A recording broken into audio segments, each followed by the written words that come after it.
بالله السميع العليم من الشيطان الرجيم قالوا انہوں نے کہا لئن لم تنتہی اگر تو باز نہ آیا یا لوط اے لوط علیہ السلام لتکونن البتہ تو لازمی ہو جائے گا من المخرجین ان لوگوں میں سے جن کو نکالا جاتا ہے۔ اس آیت سے ایک بات تو یہ سمجھ آتی ہے کہ لوط علیہ السلام کی قوم جو ہے وہ بھی اتنی متکبر قسم کی قوم تھی کہ اگر کوئی بندہ ان کی بات کو نہیں مانتا یا ان کے کہے کے اوپر نہیں چلتا تو ایک کام وہ یہ کرتے تھے کہ اس کو اپنی بستی سے نکال دیتے تھے کہ اگر ہماری بات نہیں مانتی تو یہاں پر رہنے کا تمہیں کوئی حق نہیں ہے۔ تو اس آیت سے یہ چیز سمجھ آتی ہے کہ انہوں نے لوط علیہ السلام کو بھی سب سے پہلے یہی دھمکی دی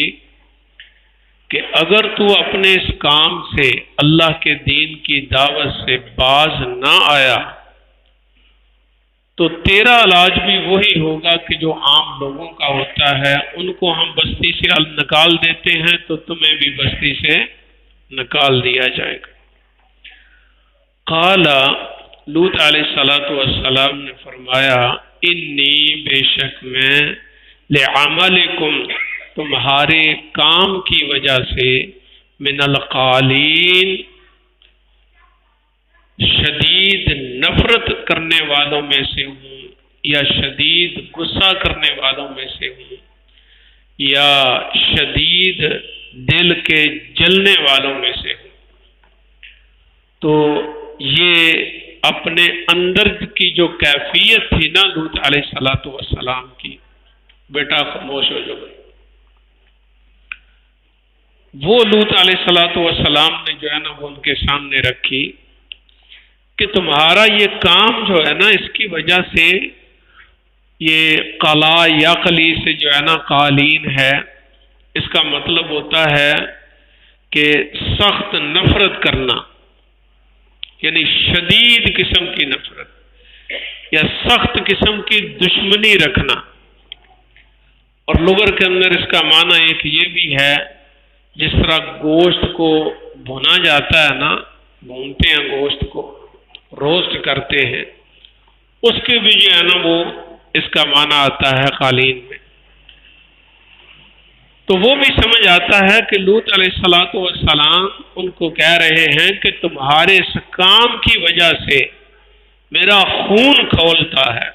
میرا دل جلتا ہے، میں شدید اس کام سے نفرت کر رہا ہوں، میں شدید اس کام سے دشمنی رکھتا ہوں جو کام تم کر رہے ہو۔ یہ لوط علیہ السلام نے اپنی قوم کو کہا۔ ربی اے میرے رب نجینی مجھے بھی نجات دے دے، وَأَهْلِي اور میرے گھر والوں کو بھی، مما اس چیز سے یعملون جو یہ کرتے ہیں۔ اس کا ایک مطلب تو یہ ہے کہ اللہ جس خباثت کے اندر یہ لوگ مصروف ہو چکے ہیں، اے اللہ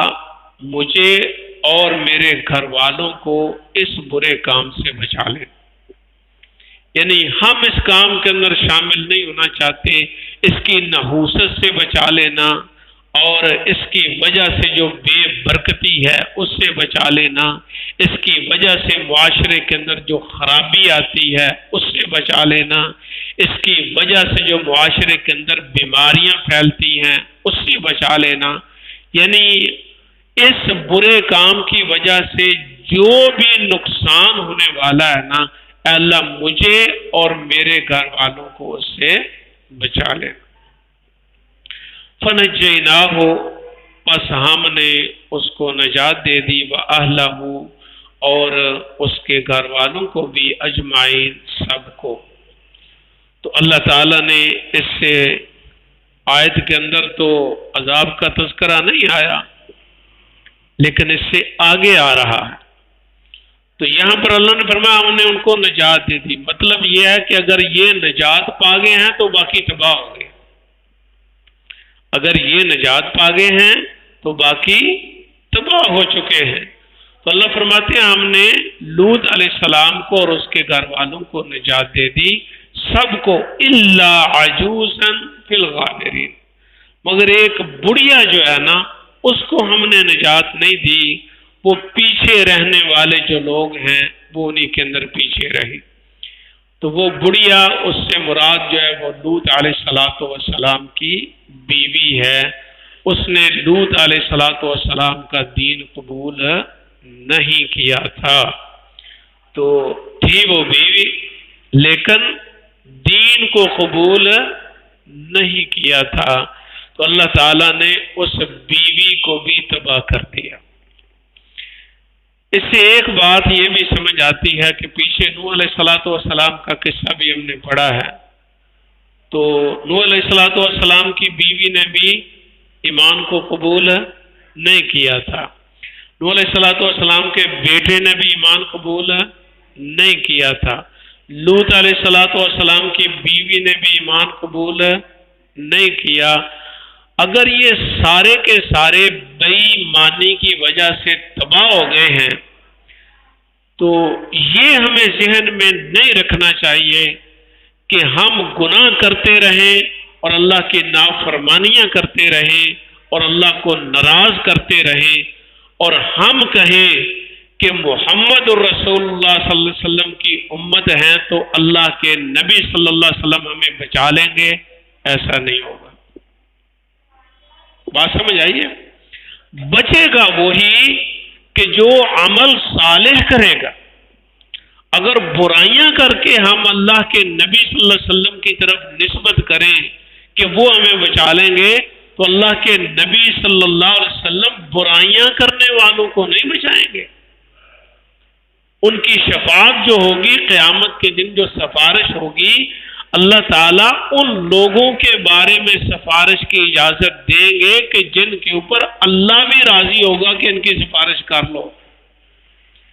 جن کی سفارش کی اجازت اللہ نہیں نہ دے گا ان کی سفارش رسول اللہ صلی اللہ علیہ وسلم بھی نہیں کریں گے، بلکہ کوئی نبی بھی نہیں کریں گے۔ وہ پیچھے حدیث ہم نے پڑھی تھی نا ابراہیم علیہ السلام کے واقعہ کے اندر کہ قیامت کے دن جو ہے نا وہ اپنے باپ کے متعلق ابراہیم علیہ السلام کہیں گے کہ یا اللہ تیرا یہ وعدہ ہے کہ میں تجھے رسوا نہیں کروں گا، تو یہ میرا باپ ہے، یہ جہنم میں میرے سامنے جا رہا، تو اس سے بڑی رسوائی کیا ہوگی؟ تو اللہ تعالیٰ نے کیا فرمایا؟ ہاں باپ تو ہے لیکن جنت جو ہے وہ کافروں کے اوپر حرام۔ فوراً جو ہے نا اس کو انسانی شکل سے تبدیل کر کے بجو کی شکل میں بدل دیا اور ابراہیم علیہ السلام کے قدموں میں ڈال دیا، پھر اس کو گھسیٹ کے جہنم میں پھینک دیا کہ کم از کم یہ ہم کر سکتے ہیں کہ لوگ یہ نہیں کہیں گے کہ یہ ابراہیم علیہ السلام کا والد ہے، یہ لوگ انگلی تو شاید نہ اٹھا سکے لیکن جائے گا جہنم میں۔ تو یہ نہیں ہے کہ کسی کا اگر بیٹا نبی ہے تو وہ سب کو بخشوا لے گا، اگر کسی کا باپ نبی ہے تو سب کو بخشوا لے گا، نہیں بھائی، عمل صالح جو ہے نا وہ ضروری ہے۔ اس کے باوجود ہمارے اعمال بڑے ہیں جن کے اندر ہماری سستیاں ہوتی ہیں، تو وہ جو صغیرہ گناہ ہوتے ہیں ان کے متعلق ہم اللہ سے دعا کیا کریں کہ یا اللہ تو ہمارے گناہوں کو معاف کر دے، اور اللہ کر بھی دیتا ہے۔ جس طرح ہم نے مغرب کی نماز پڑھی ہے تو اللہ کے نبی صلی اللہ علیہ وسلم کی صحیح حدیث ہے کہ عشاء کی نماز تک اگر ہم سے کوئی گناہ ہو جاتا ہے تو اللہ نماز پڑھنے کی وجہ سے اس کو معاف کر دیتے ہیں۔ تو یہ ایک بہت بڑا پیکیج اللہ کی طرف سے۔ تو اس کے اندر نظر یہ آتا ہے کہ گناہ تو انسان سے ہو جاتا ہے لیکن اس کے اوپر وہ اصرار نہ کرے، اس کے اوپر جمع نہ رہے، وہ کوئی نہ کوئی نیکی کرے، اس نیکی کی وجہ سے جو ہے نا اللہ تعالیٰ اس برائی کو مٹا دیتا ہے۔ اللہ اکبر۔ الا عجوزا فی الغابرین، مگر ایک بڑھیا ہے کہ جو پیچھے رہنے والوں میں سے ہے۔ ثم پھر دمرنا الآخرین، ہم نے تباہ کر دیا پیچھے رہنے والوں کو۔ لوط علیہ السلام کو نجات دے دی، ان کو فرمایا کہ رات کے آخری پہر میں اپنے گھر والوں کو لینا اور آپ نکل جانا، جہاں اللہ نے حکم دیا وہاں وہ نکل گئے۔ اس کے بعد پو پھوٹتے ہی، صبح کی روشنی ہوتے ہی اللہ تعالیٰ نے ایک چیخ کی آواز کے ساتھ جو ہے نا ساری قوم کو تباہ کیا۔ اور پھر اللہ اکبر، اللہ تعالیٰ نے اس بستی کو زمین سے اٹھایا۔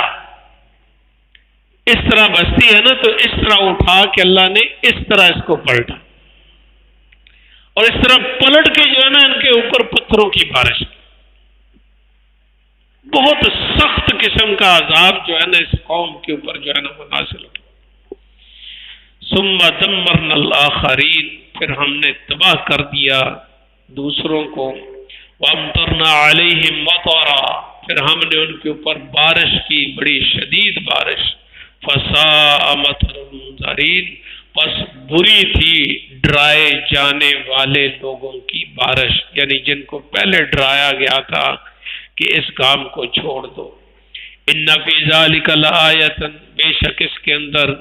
نشانی ہے۔ وما کان اکثرهم مؤمنین، اور نہیں ہے ان کی اکثریت ایمان لانے والی۔ وَإِنَّ رَبَّكَ، اور بے شک آپ کا رب، لَهُوَ الْعَزِيزُ الرَّحِيمُ، البتہ وہ غالب بھی ہے اور بڑا ہی مہربان ہے۔